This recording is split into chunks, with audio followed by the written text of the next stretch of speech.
Benvenuti alla prima puntata di Notizie del Bello. In questo e nei prossimi appuntamenti mensili vi racconteremo il bello di Napoli e della Campania, come d'altronde fa da sempre l'Espresso napoletano. Proprio a proposito del giornale parliamo del nuovo numero, il numero di marzo. Dopo una passeggiata tra le piazze di Napoli e i suoi teatri, adesso facciamo un viaggio un po' più lungo e via mare fino a Procida. Infatti, vista la recentissima proclamazione di Procida come capitale italiana della cultura 2022 e viste l'esultanza e la commozione mostrate dal sindaco al momento della vittoria, non potevamo che dedicare un intero numero a quest'isola orgoglio del nostro golfo. A rappresentare Procida e a raccontarci questa esperienza l'assessore alla cultura Michele Assante dell'Eccese.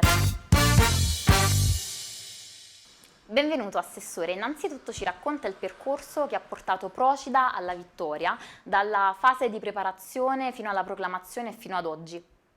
Sì, allora, questa avventura è iniziata a gennaio dell'anno scorso. Si fece la prima assemblea pubblica a gennaio. Diciamo che all'inizio c'era un po' di scetticismo, parliamoci sinceramente. Un po' ci credevamo, un po' no. Lo stesso Agostino disse: Procida è l'utopia della vittoria. Il nostro direttore della candidatura, Agostino Ritano, disse: Procida per me è l'utopia della vittoria. È un'utopia, però bello crederci. E però lui rimase molto meravigliato. Una cosa che gli diede forse subito coraggio, che all'assemblea pubblica la sala consigliare era strapiena.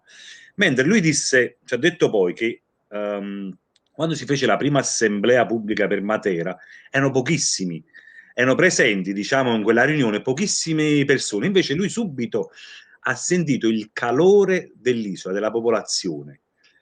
E quindi da là poi si sono creati vari tavoli, diciamo, di lavoro, suddivisi appunto per aree tematiche, che hanno preparato poi materialmente il dossier. Io ci ho creduto, ho iniziato a credere proprio fortemente quando siamo arrivati tra le prime 10 e ci ho creduto ogni giorno sempre di più perché vedevo intorno al nostro progetto sempre più un calore, sempre più una partecipazione. Le tante iniziative che abbiamo fatto, la flotta di carta, il canto delle sirene con tutte le navi del Golfo che suonavano la sirena allo stesso istante, queste barchette di carta fatte dai bimbi con la cultura non isola scritto sopra, che poi abbiamo recuperato e non abbiamo inquinato, abbiamo recuperato prontamente. Diciamo che è stato un crescendo, se si può dire così. È stato pian piano abbiamo acquisito sempre più fiducia e basta vedere poco prima dell'audizione sul sito del MIBA. Però c'è una era delle più cliccate, delle più viste tra le foto, diciamo, presenti. E niente, poi vabbè, abbiamo avuto l'annuncio, l'audizione è andata benissimo, il nostro direttore è stato bravissimo, anche i nostri ospiti e poi vabbè, la proclamazione è storia ormai. Il motto di Procida per questa esperienza è stato la cultura non isola. Ci spiega il significato e il valore di questo slogan? Allora, questo slogan, che a parte uno slogan bellissimo, che va bene sempre, è anche stato forse quello che ci ha dato una marcia in più. In che senso? Considerando l'anno che abbiamo passato, il 2020, che è stato un anno così da lockdown, da isolamento, da restiamo a casa, la cultura è stata una delle tante forze che ci ha tenuto uniti, ci ha tenuto legati. Abbiamo visto presentazioni di libri online, abbiamo visto concerti online, abbiamo visto teatri che hanno fatto rappresentazioni online. Anche noi del comune abbiamo fatto presentazioni di libri online, incontri culturali online. La cultura veramente non ci ha isolato, ci ha tenuto stretti, ci ha legati come una rete.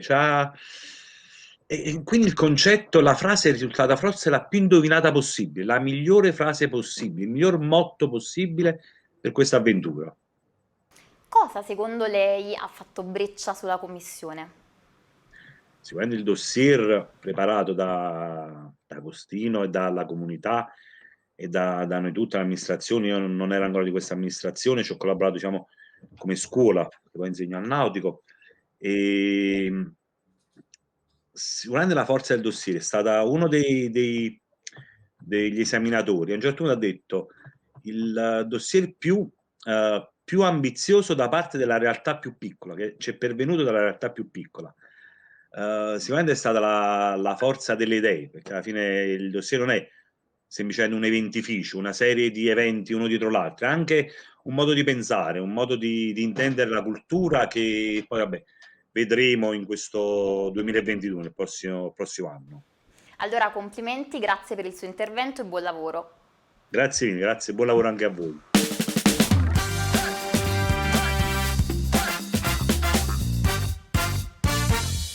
Passiamo ora all'espresso napoletano. All'interno del numero Procida Cultura troverete tradizioni, aneddoti, curiosità sull'isola di Procida. Tra queste la sua storia, a partire dall'etimologia del nome fino alle ribellioni che l'hanno vista protagonista. Procida Sacra con le sue 14 chiese e il Cristo morto, la libreria Nutrimenti, unico bookshop dell'isola, e l'Istituto Nautico con il suo meraviglioso Museo del Mare. Insomma, vi abbiamo raccontato Procida in tutta la sua bellezza.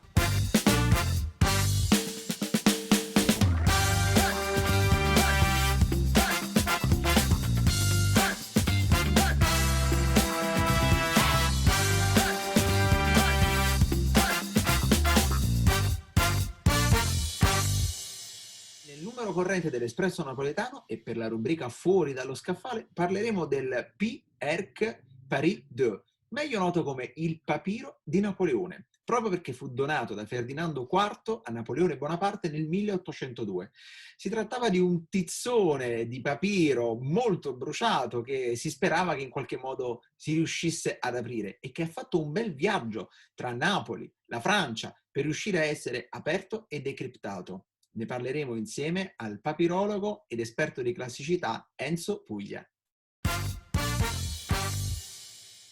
Grazie Gianpasquale, ma ovviamente sul nostro giornale troverete anche molto altro. Ad esempio l'intervista a Lino Guanciale, reduce dal successo della serie Il commissario Ricciardi andata in onda su Rai 1, che ci ha confidato per la nostra rubrica Un caffè con di essere un caffeinomane. Questo e tanto altro ancora sul nuovo numero dell'Espresso Napoletano.